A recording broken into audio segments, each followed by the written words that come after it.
Mr. President, the following is what happens when you let good cops be cops. And I just want to highlight that before I get into Northern Virginia. This year alone, under President Trump's administration, we've had over 4,000 child victims identified and found.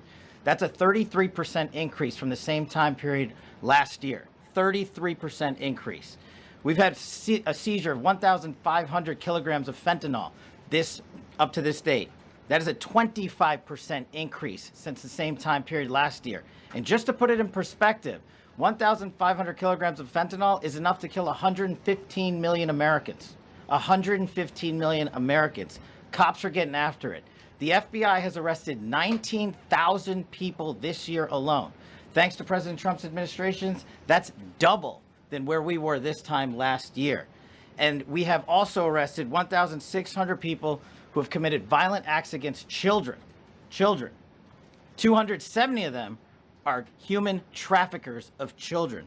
Mr. President, this is what happens when you have great leadership at the Attorney General with Pam Bondi, your administration's priority of protecting the homeland and protecting American citizens and protecting our children, and the murder rates are plummeting.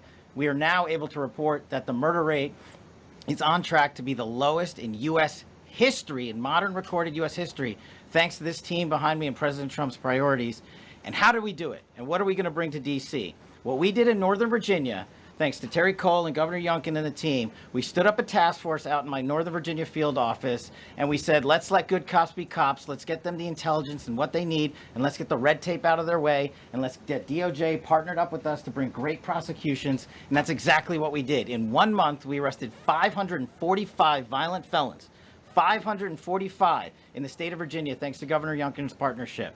And that simplicity in law enforcement is what's coming to Washington, D.C. When you let good cops be cops, when you give them the intel they need, when you work with our Homeland Security Task Force, when you work with Terry and Gaddy and I go way back to Miami. These guys are great leaders of the respective departments and law enforcement capacities. And when you have the DOJ and President Trump driving behind this mission, we are going to clean up Washington, D.C., and we're going to do it the right way, the lawful way, and we're going to make sure Washington, D.C. is safe again. Thank you, Mr. President. Thank you, Attorney General. Thank you very much.